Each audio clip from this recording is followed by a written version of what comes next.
Hello and welcome. Thank you so much for joining us this morning for Brown v. Board of Education Teaching Tools and Resources. My name is Meg Honey, and I am a Humanities Curriculum Specialist with Savvis Learning Company, previously known as Pearson, and I am so happy that you have taken time to think about this vital history, all of our history, and how it continues to impact decision making in education. If you have never utilized GoToMeeting before, you're here, welcome. We'll make sure that we go over some of the nuts and bolts of this platform. But by way of introduction, I just wanted to say first that I am a very proud member of the Savvis team, and prior to coming to this organization, I was a classroom teacher for 16 years, spent the majority of my time teaching US history and AP US history. And in addition to my work at Savvis, I serve as an adjunct faculty member at St. Mary's College of California and at University of the Pacific. With GoToWebinar, the platform is pretty easy to utilize. Just so you know, your interface might look a little different than mine depending on what version you are using, but you can always open and close that control panel. And if at any time you have questions during today's webinar, please put them into that question box, and I'll do my very best to answer them. This morning, what I would like to review and discuss with all of you are some of my favorite teaching tools and resources for really engaging students to consider and to think about the long-term impacts of Brown v. Board of Education.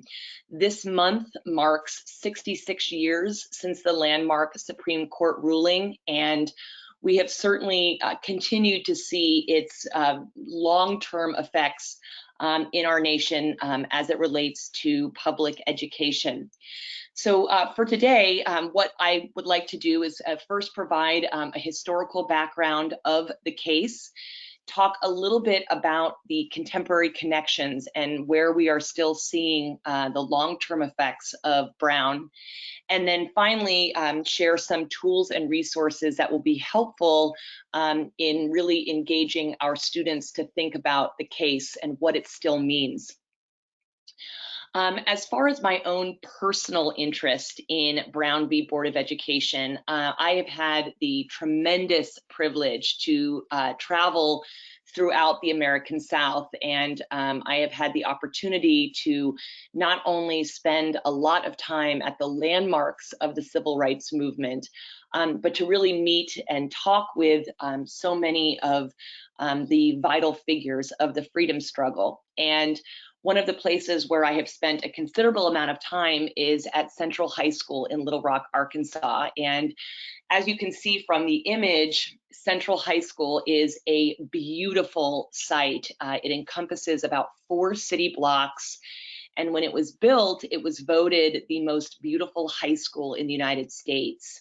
And in thinking about all of this, I have found it really interesting that such a beautiful and incredible site could have been also the home to so much strife and racial hatred, and I really wanted to dive more into what that all meant. As I mentioned, I've had the tremendous honor and privilege of meeting the veterans of the civil rights movement, these American icons, including Minnie Jean Brown Trickey, who was one of the Little Rock Nine, the 9 students who integrated Central High School. That's a photograph of Minnie Jean and me. We were singing freedom songs. She's also an amazing singer. Most Americans who were alive in 1957, the year that Central High was desegregated, remember seeing images on television of screaming white women and the Arkansas National Guard troops blocking the entrance to the high school so that the Little Rock Nine could not enter. Of course, others might remember Dwight Eisenhower's resolve in sending in the 101st Airborne to protect the 9 students. But what these iconic images do not show was the daily harassment and physical torment and isolation that the Little Rock Nine suffered once inside the walls of Central High School. And having the opportunity to spend a lot of time with Minnie Jean Brown Trickey and to talk about her experience, as well as walk the halls of Central High School, I am continually curious about the catalyst of the crisis at Central High School, and more extensively, how could a Supreme Court ruling, which was a supposed victory for civil rights, cause so much strife?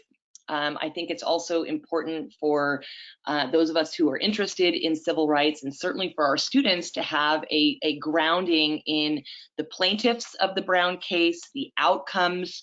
Were those outcomes what they expected? And then, of course, as I mentioned a few moments ago, the legacy of Brown v. Board of Education.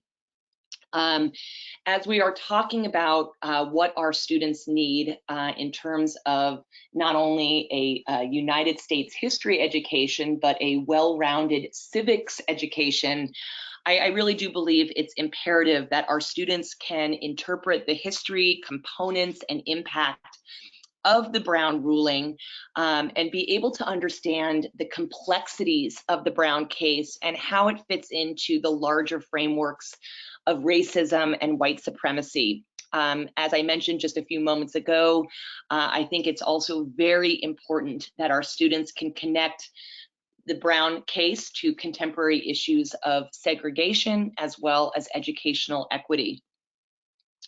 With that all being said, in teaching about Brown with my students, I do spend quite a bit of time focusing on both early cases of desegregation efforts, as well as the context surrounding the years that led up to the Brown ruling, specifically what 1954 really looked like. And you can see on the screen, I have included a stamp commemorating the Mendez v. Westminster case of 1947.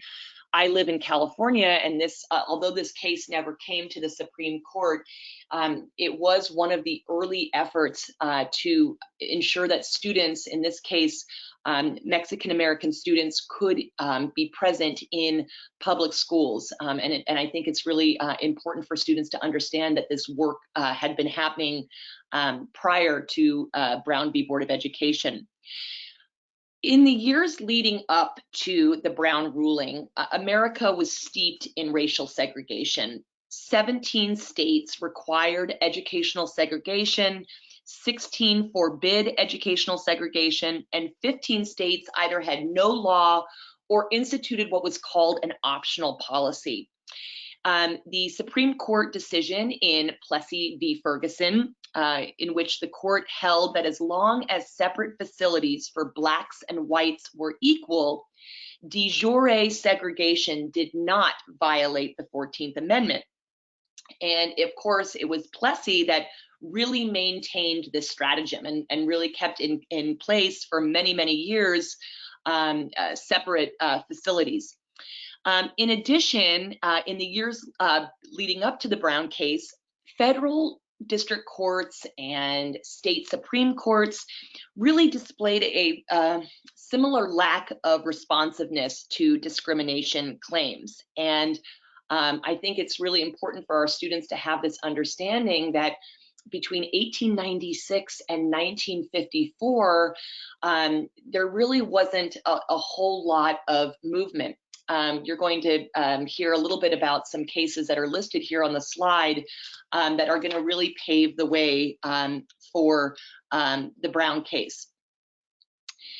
In the early part of the 20th century, the NAACP began to legally attack public institutions of higher education, and this was a very specific strategy to start the ball rolling in terms of school desegregation.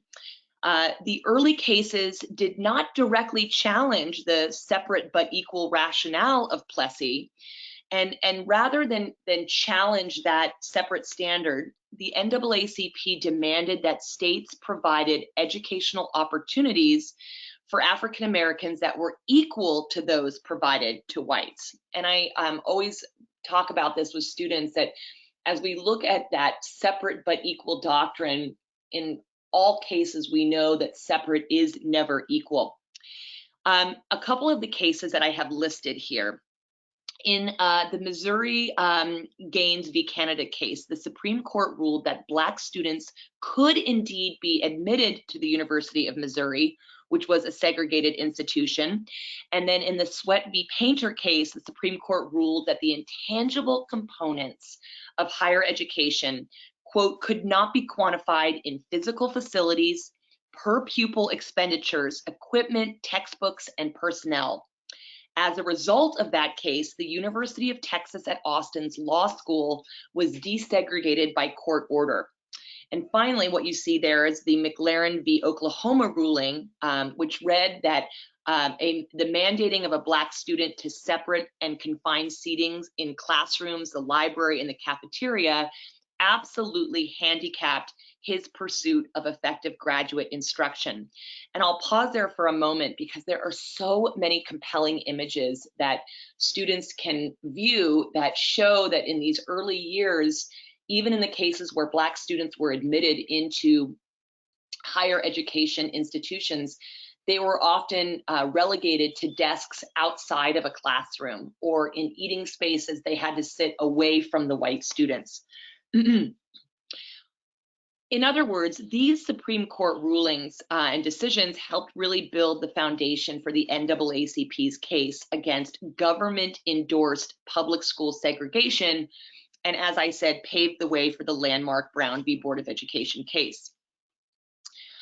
I do want to just pause for a moment, though, because in talking about what happened in Brown and why 1954 is significant, it really is vital that our students understand that when the Brown case was passed in 1954, the United States was a segregated country.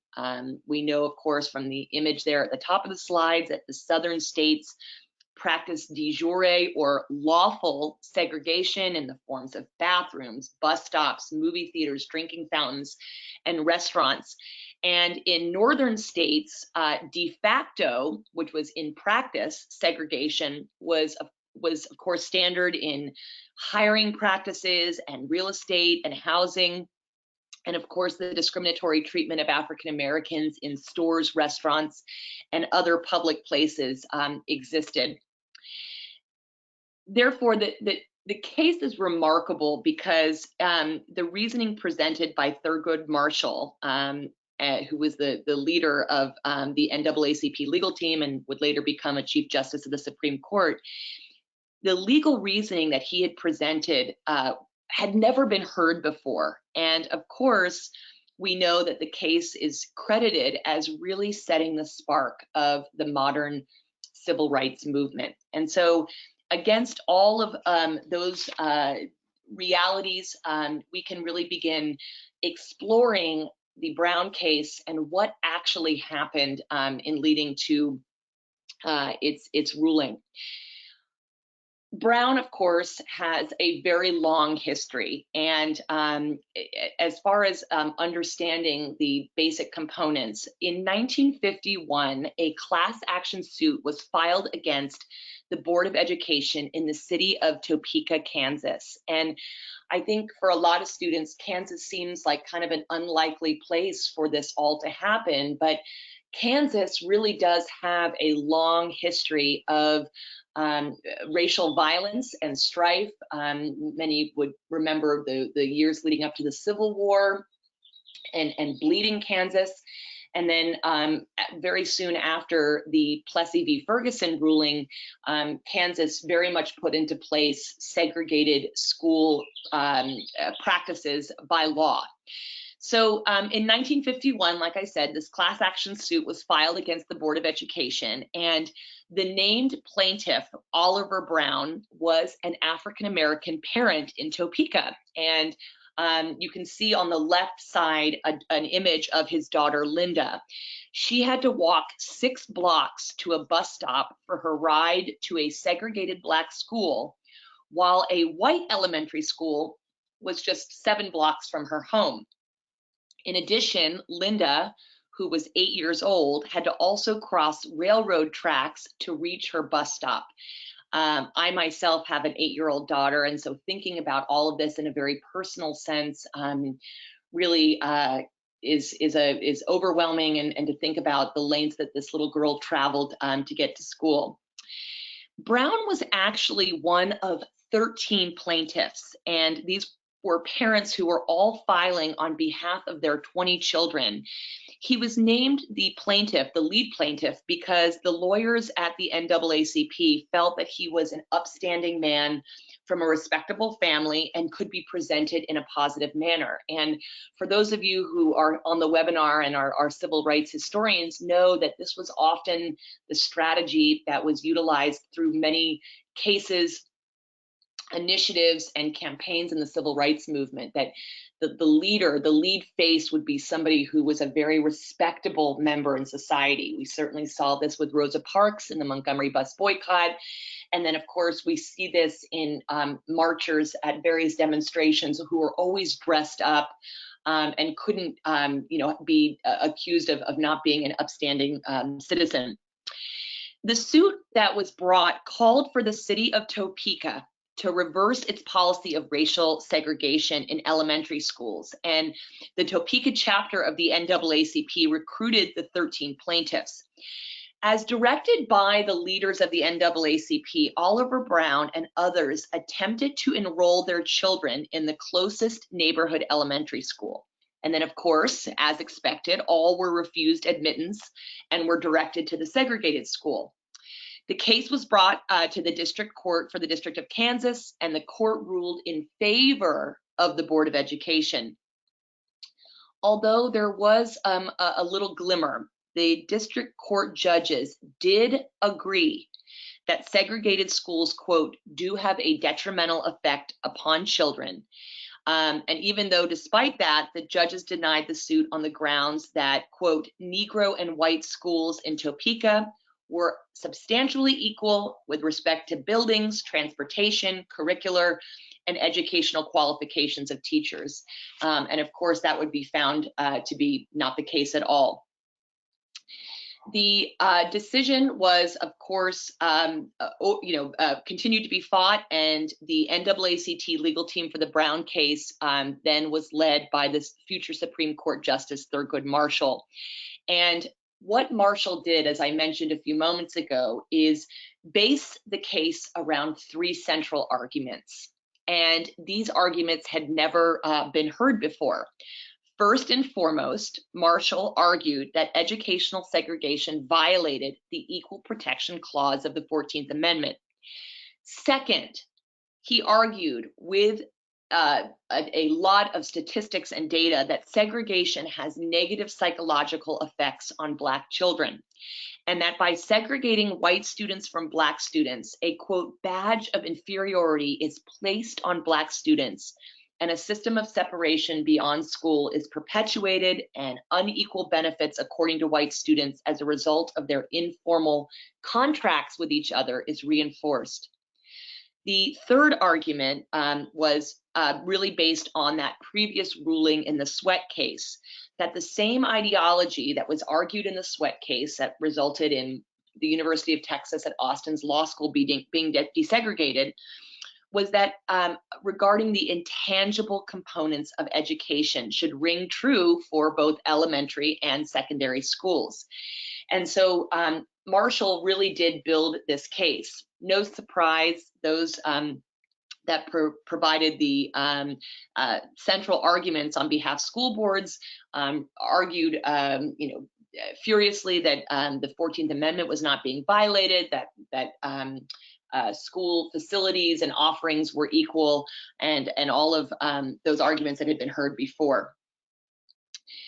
What was really important about the Brown case, and in talking about this with students, given what we know about the realities of 1954, Chief Justice Earl Warren recognized that anything less than a unanimous vote on, quote, a political question so explosive would destroy the chance for full compliance by Southern whites, Justice Warren patiently beseeched the two dissenting justices. Finally, on May 17th, 1954, Warren had his unanimous decision. And the dissenters in the case, the main reason for resisting desegregation of schools was the disagreement over the speed in which these schools should be integrated. The NAACP's plea was for, quote, instant and total school desegregation. But Warren had to make a compromise with the dissenters, and it would be that compromise that would become known as Brown 2. And Brown 2 came to be in 1955 in another unanimous decision. In Brown 2, the court chose to allow the local school authorities and local federal judges to decide process and timeliness of school integration. The only requirement posted on local municipalities was that the move towards desegregation demonstrate, quote, a prompt and reasonable start toward full compliance, and that integration proceed with, quote, all deliberate speed. Something that I've done with my students for many years is putting that last quote of Brown 2, with all deliberate speed, up on a screen or a board, and asking them what they thought all deliberate speed meant or how it would be interpreted in places where segregated schooling had been the rule of the land since 1896. And it's really interesting to hear students' perspectives on how all deliberate speed might be interpreted by specific school districts. With that all being said, the aftermath and the years following Brown 1 and Brown 2 were tumultuous. In Virginia, an integration resistance movement was organized, and its members, along with Senator Harry F. Byrd, successfully closed all schools in Virginia. Of course, as we're talking about Central High School in Arkansas, we know that Governor Orville Faubus in Arkansas enlisted the National Guard to block the entrance of Central High School to African American students on the first days of school in 1957. And then many remember Governor George Wallace of Alabama making good on his promise of, quote, segregation today, segregation tomorrow, segregation forever, as he stood in the doorway of the Foster Auditorium at the University of Alabama to prevent the enrollment of 2 Black students. Legally, however, we do have to consider, and I think it's important for students to understand, that Brown did have a positive impact. Of course, it made a significant difference in federal court decisions and did indeed shift overall outcomes from generally unsympathetic to strongly in support of minority claims, regardless of region. And with that being said, as we're talking about the complexities in historical events, students do need to see both the favorable and the negative impacts of the Brown case. We certainly know that historians credit the Brown ruling as a catalyst for future civil rights milestones like the Civil Rights Act of 1964. And that, of course, Brown really allowed America to witness a heightened awareness and celebration of the shared similarities and differences between Americans of racial, ethnic, and language groups. When we're talking, though, about the overall negative effects of the Brown ruling, the educational and community restructuring that happened in the years after the Brown case oftentimes resulted in disastrous outcomes. We know that in the South, many white parents chose to send their children to private schools rather than have them learn in an integrated environment. And then in other places, we know that Brown has been cited as a contributing factor to white flight, that relocation of white families into more homogeneous suburban communities away from more diverse communities. I think it's also important to point out that Brown also had terrible effects, detrimental effects for Black educators.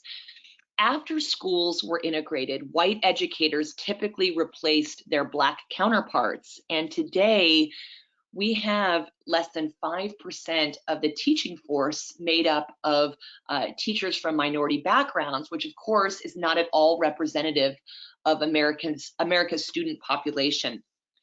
What I do want to just speak to very briefly, and what I do share with students, are the last 3 bullet points that are on that slide, and taking a look at some of the other Supreme Court cases that came after the Brown ruling. Green v. County School Board of New Kent County in 1968, and Swan v. Charlotte Mecklenburg Board of Education in 1971 really brought the Supreme Court back into the desegregation argument.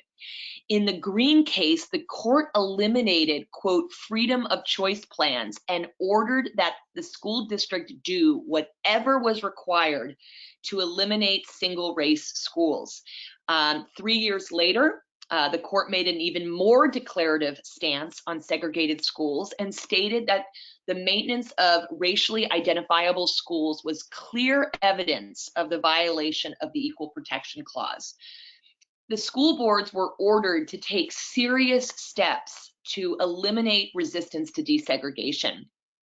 And in Swan, the court identified remedies that included everything from altering school attendance zones to incorporating busing plans and considering race when assigning students to schools for racial balance. The busing issue would continue to play out negatively in the political arena. And after the Swan case, Richard Nixon instructed the Justice Department to draft a constitutional amendment to nullify the court's decision. I think it's really important for students to have an understanding that the aftermath of the Mecklenburg case and others, like the Morgan v. Hennigan case in 1974, played out not just in Southern communities, but in places like Boston, Massachusetts. And in Boston, for example, we see that the school superintendent there made really a lot of actions in his capacity and really sought to integrate segregated Boston public schools, and did so by issuing busing orders. And for anybody that has seen or remembers the news reports and images that came out of specifically South Boston, there were parents that gathered in huge numbers to protest these busing orders, and these protests often erupted into violence. There is that image of a person at one of those South Boston protests using an American flag as a weapon. And meanwhile, young students who were on these buses, the buses were turned over, some were bombed, they were struck with rocks. So the aftermath of Brown certainly was incredibly tumultuous, at times violent, and had then, of course, continued to play out in a variety of ways.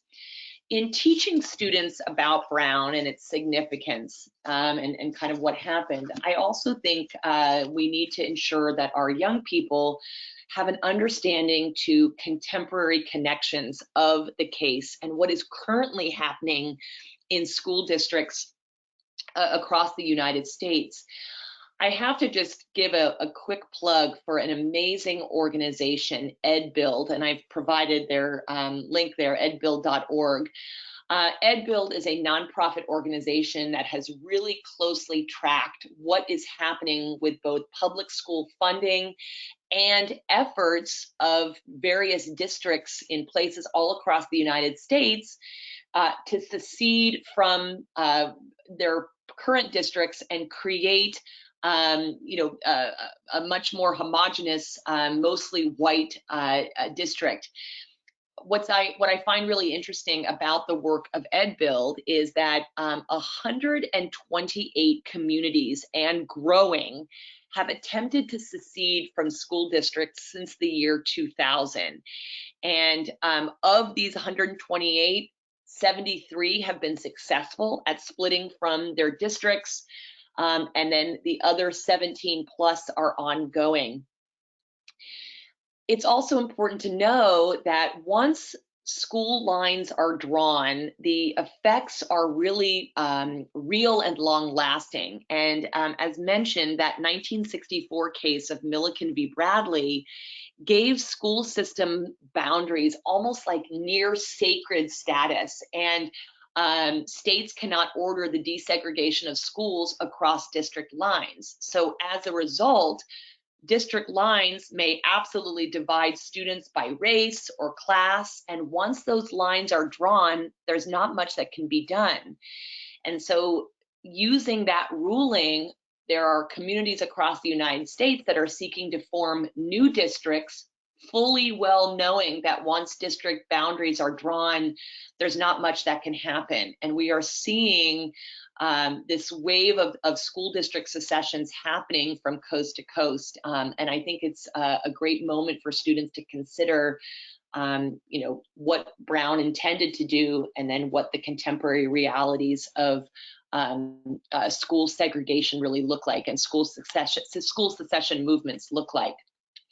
Taking all of that into consideration, I do want to just share 3 learning resources that I think can be really powerful in telling this story to our students and sharing this information with them.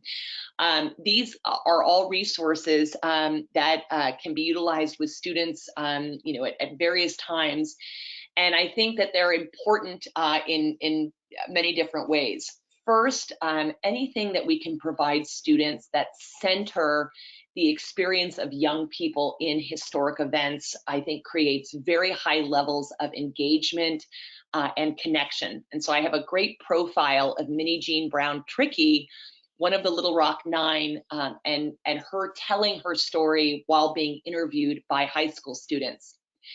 The second way that I think that we can really connect and engage with students around this work is allowing them to do a close reading and analysis of the Brown ruling. Now, it doesn't certainly need to be the entire ruling, but giving them the opportunity to connect with what the ruling set out to do, and then even provide them an opportunity to engage in comparative analysis with a different perspective.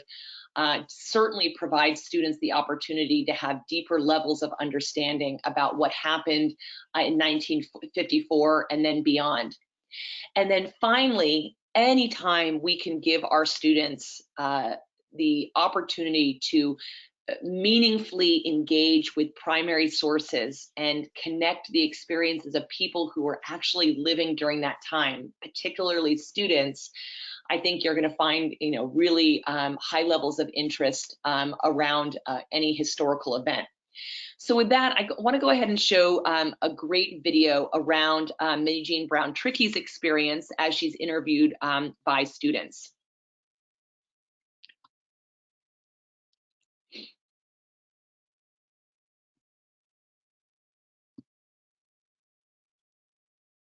Hodgkin. I'm 17 years old and I'm from Massachusetts. I'm on Sojourn to the Past right now, which is a journey through the sites of the civil rights movement where we meet with important figures from the movement, learn about our history. My name is Ariana Cavanis. I am 17 years old and from California. I had no idea what really happened during the civil rights movement. Like during class, we would just go quickly over it, but there was no actual detail to it, and that kind of upset me. And I really wanted to know more. We're in Little Rock, Arkansas, right by Central High School, which is where the Little Rock Nine, where these 9 children came to integrate a segregated high school. Minnie Jean Brown Trickey is one of the Little Rock Nine. She's a really powerful person, really strong. She's been with us for a lot of the trip, and we've been able to talk to her, ask her questions, and it's been really amazing to know personally somebody who's a really key historical figure. Before desegregation of schools was a law, what was it like at your school with all Black students? It's crazy because half the 9 walked past this school to get to the Black school, right? So for me, the reason that I thought desegregation would be good would be kind of a sharing of resources. Central had good science lab, lots of equipment, and if you look, they have a stadium, for goodness sake. So I think people misunderstand the nature of desegregation, and it's always been about resources. Federal troops led 9 Black youngsters to class at Central High School. For the first time since the Civil War era, federal troops were sent to a southern city to enforce the law. A couple of weeks earlier, state militia had barred the Negroes from the school. The first day getting turned away. The second time, after almost 3 weeks, the mob had grown really huge.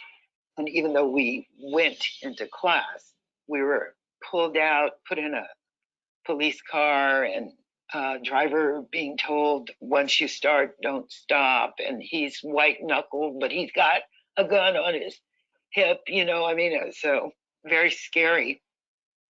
Every day you kind of say, well, after that, anything is possible. And that just kept happening. You kind of say, well, it can't get any worse. Nobody knew how to do this. It was new, and it was new every day. The thought that some people might have been accepting, I know that there were. I mean, we're living the same kind of thing where a small group of people can make everybody crazy.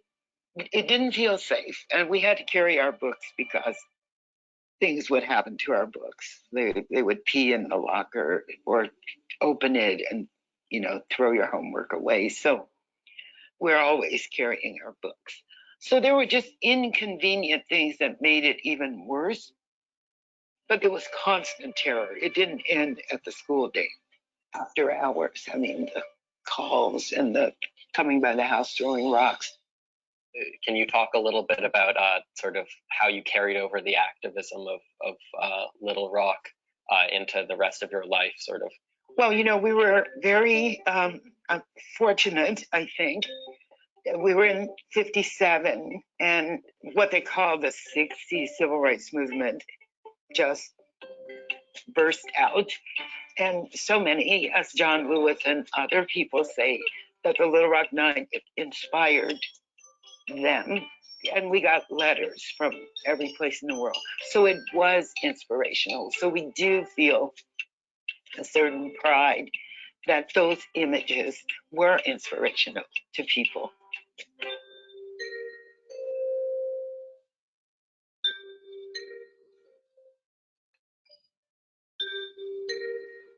When we unveiled them, we just started crying and hugging each other. What I enjoy most about Sojourn to the Past is watching young people transform because they are informed. A lot of the civil rights movement was about young people. They didn't know this, so they didn't know what their potential could be. And I watched them transform and become indignant about what they hadn't learned. I've done this for 12 years, I guess, and it's inspirational to me. So I transform every trip as well. It's a reciprocal relationship where we are sharing information, and I love watching them transform. Don't be silent, don't be afraid. On young people do extraordinary things.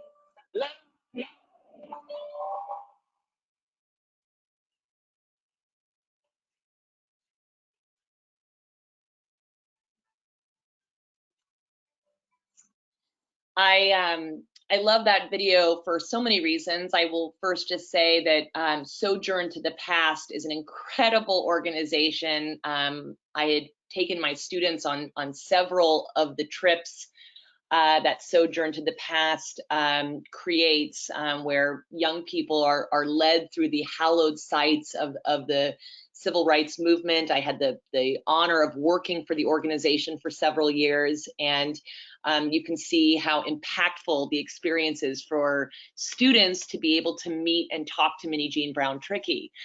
The other pieces of that video, though, that I think really resonate with young people is the fact that, again, those images that people have seen of the desegregation of Central High School, what happened with Brown v. Board of Education, how it played out, really don't tell the whole story. And having the opportunity to meet Minnie Jean Brown Trickey and travel with her, and to have time spent with Elizabeth Eckford, the young woman in that iconic image of walking to school, and really listening to what happened to them in classes and in bathrooms and in locker rooms where the 101st Airborne couldn't be present, I think really brings awareness to students about the fact that, as Minnie Jean Brown Trickey said, that the aftermath of Brown and then the greater civil rights movement was really fought by, led by, inspired by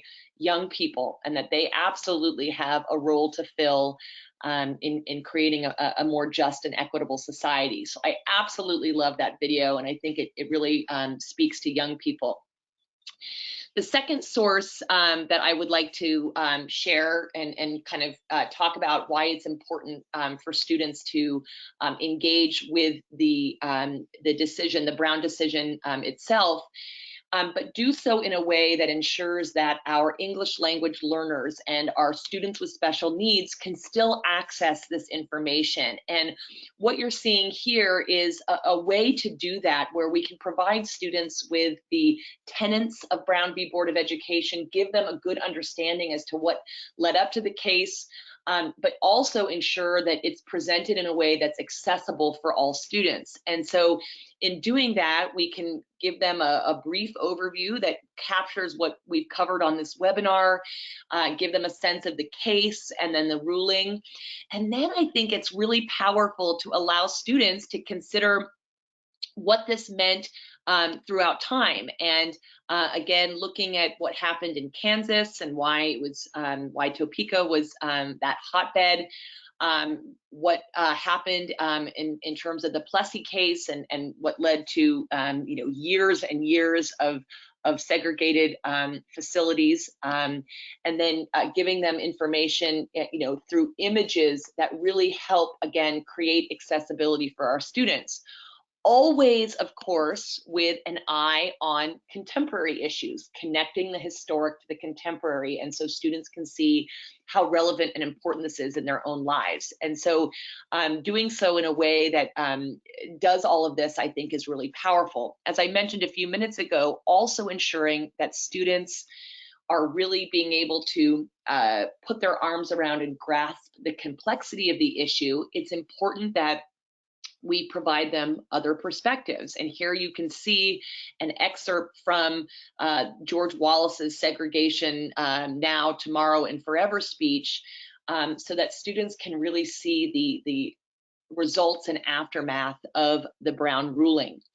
We always want to ensure that our students are accountable to what they are engaging with. And I know for my students, they absolutely loved to engage in structured discussion and debate. And so after students have completed the ruling, posing to them some questions like this, which not only allow them to demonstrate their understanding of the Brown ruling, but again, connect it to contemporary issues, in this case, magnet schools, charter schools, etc., really do allow them to engage in some complex historical thinking. So I absolutely love using a tool like this with students. Finally, as I mentioned, another really powerful way to ensure that students are able to really truly understand the Brown case and then its long-term ramifications is to do that via primary source analysis. And in this particular digital immersive, which comes from our Project Imagine online modules, students are able to assume the role as an investigative journalist, and they are going to have to write about what they observe in Little Rock, Arkansas, and do so after they consider and view and engage with a lot of different sources. And so they're going to get some background information about what was happening in Arkansas, and learn about what President Dwight D. Eisenhower's response was when Governor Faubus closed all of the schools, and then again blocked the entrance to Central High School with the State National Guard. They'll also have the opportunity then to engage with other primary sources, and in this case, they get to actually hear the words of Ernest Green describing in a television interview what the experience was like for him and his classmates at Central High School. We'll watch a little bit of this. Little Rock, Arkansas, 1957. Here, the High Court's ruling on integration was put to the test. Among the first 9 Negroes to enter an all-white high school in the South was a youngster by the name of Ernest Green. He recalls those turbulent days. When we went to school that morning, we rode to school in a station wagon. There was a convoy of trucks and jeeps, and there was a jeep in front of us with a machine gun mount, and one behind us. I think psychologically, for anybody who was black in the country at that time, it was an overwhelming kind of feeling that for the first time, the federal government on a massive basis had used its power to protect black people, black children. And I know that it is so powerful for our students as we, take a look at what is typically present in the historical narrative. Very seldom are students able to engage with and listen to the voices of young people, the voices of young students, and giving our students in our classes the opportunities to really see themselves in these historical experiences. As students make their way through this module, they also begin to have a better understanding of the day-to-day realities that existed for the Little Rock Nine. Details like Minnie Jean Brown Trickey shared about how oftentimes students would urinate into the lockers of the Little Rock Nine, or they would break glass in the locker room showers when, during PE class. All kinds of horrible things that would happen, things that typically might not be part of a history of the Brown case and the aftermath. And in this case, they can look at a primary source document, a letter written by Daisy Bates to Roy Wilkins, where she details what had happened specifically to Minnie Jean Brown Trickey as she was kicked out of the Glee Club's Christmas program, and had some other really horrible things happen to her at Central High School. So these are powerful moments for our students. They get to closely engage with primary sources and get a much better understanding of what happened. And then finally, as students, again, engaging in comparative analysis and getting a better idea of what 1950s America was really like, being able to read the words of Theodore Bilbo and look at a button that was worn by many people at the time, many segregationists, and really consider not only what these words mean, but then also how would they have argued against racist claims, really empowering them to think about what kind of language they would utilize in working against segregationists and racism. So really all powerful elements that we can do in our classes to bring this history to life in really meaningful ways. I do really want to thank you for your time this morning, and for spending you know, a little bit of time to learn about this history and to think about how we can present it to our students. I have included my email address there at the bottom of the slide if you are interested in learning more about these learning tools and resources. But I really do encourage you, certainly during this historic month of May, as we're approaching the 66th anniversary of the Brown ruling, but then of course all year long, to really consider how we can bring these stories and these vital histories to our students. Again, thank you so much for joining us, and enjoy the rest of your day. Thank you.